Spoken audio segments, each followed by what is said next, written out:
How are we doing, folks? Well, I wasn't actually going to do a video today about this, but I decided just to give you all a quick update to show you where we are. Basically, the engine and gearbox are now together. I got the new shim plate off Tim Shettle, Ultimate Engineering, so that's in, and I bought a clutch alignment tool as well too. So when I aligned the clutch properly, the new gearbox just dropped on. So happy days. That's that problem sorted. So now where does that leave us? Well, basically, the next thing to do really is there's a lot of fiddly little bits and pieces. I have the engine mounts onto the new engine there as well too. There's one there, and then there's one over there as well too. But the rubber part has been taken off because I just don't trust that it wasn't damaged when the engine dropped. And I will own up to the reason why the engine dropped. I may as well at this stage, to be honest with you. We're all friends here. I had this chain going from this point here on the old engine down to a bolt hole down there. And you can actually see where the bolt hole is. Now, that would have been absolutely fine, and it would have balanced out and everything if I had a bloody well tightened the bolt there. But I only just stuck it in finger tight, just a couple of threads, and I was kind of like, mental note, just make sure I tighten that before lifting it. Did I bother? Did I fuck? So the engine fell out the arse of the van. So it was my own stupid fault. It just goes to show that sometimes when you're anyway absent-minded, things can go horribly wrong. And luckily enough, we got away lightly. So look, we're all right now anyway. So this is the whole assembly that has to go into the van basically. Engine and gearbox, and I said about annoying jobs that have to be done. One of them that is a bit irritating, to be honest with you, and I suppose I don't see how it could have been engineered any differently. But if you have a look at the diameter of those bolts that are holding on the adapter, they are just, I mean, tiny bit wider than the circle diameter of the where the CV joint is going to go for the van, and unfortunately that means I can't fit the CV joint until I pare a little bit of material off those bolt heads in order to clearance it. It's a pain in the face. I mean, like. But like, I suppose I can't criticize anybody about it being a bad design. I mean, these are just the kind of things you're up against when you're doing a job like this. Um. So yeah, look, we'll do that anyway. I'll probably do it with a Dremel. It's just painstaking, boring work, you know yourself. Um. I have the coolant outlet has been changed over from the old engine. The pipe that goes up there from the pump up to the head, that's been swapped over. That's just stuck in there, just out of the way. It's obviously not going to stay there. That's the breather for the gearbox. That oil water heat exchanger has been turned to 90 degrees, so that's in the right orientation as well too now. And I also need to figure out a way of properly installing the dipstick, because it's just kind of popped in there now for the moment, just to keep it kind of, just to put it in, but I haven't got it properly installed yet. The other thing as well too I need to do is to figure out how the intercooler's all going to set up. There is a scoop that goes on the side of the gearbox just down here, and that is it's over here. Organised chaos, folks. You know yourself. Well, I don't think it's even that organised, to be honest with you. That's the scoop. It basically bolts onto the side of the gearbox, and then we have to duct the charger to and from that. So yeah, that's another little job to do. And then I need to do a final tidy up on the wiring.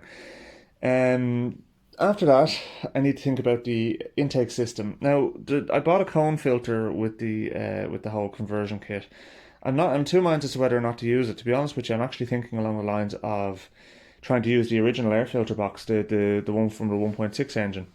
It's buried in there. It's that cylindrical thing there, right?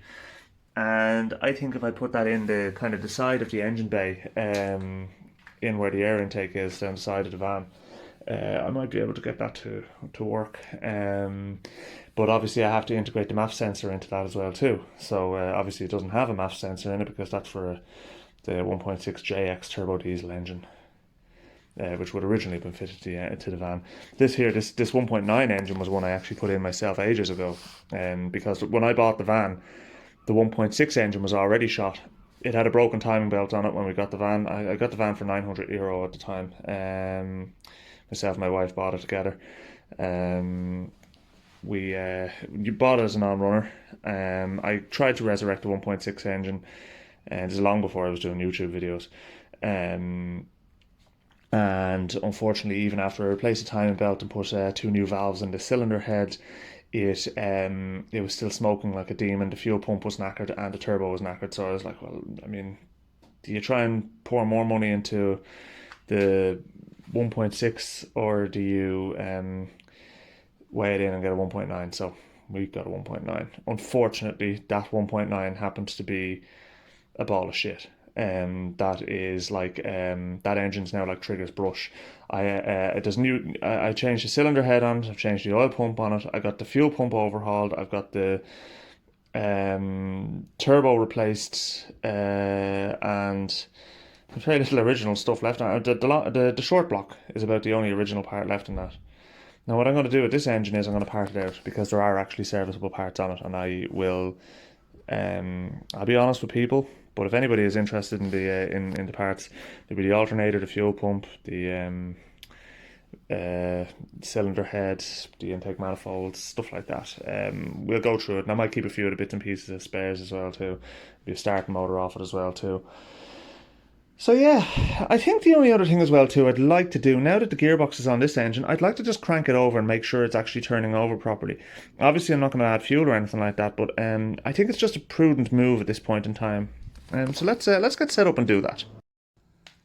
Okay, so I have the B-Cup battery connected up. I mean, obviously because we're not actually trying to start it, we don't need the same amount of current as we would have had for the let's get the nuts and bolts out of here.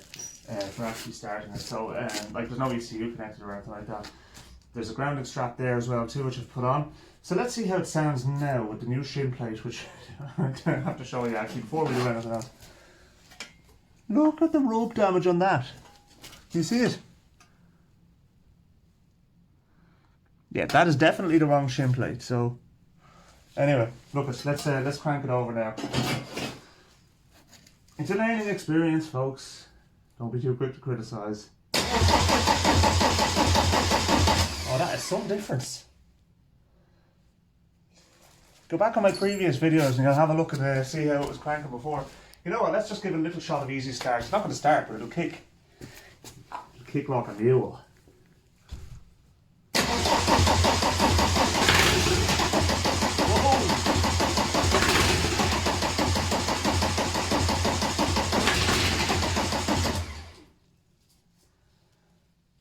Oh yes, very nice. Right, I'll poison myself. So she's eager to run. The only other thing I want to do now is I'm going to stick it in gear and actually crank it, make sure the gearbox is turning as it should. Should do, I mean, I don't see why I wouldn't at this stage, but... So we should see the output flange is turning here now. And we do. So let's see.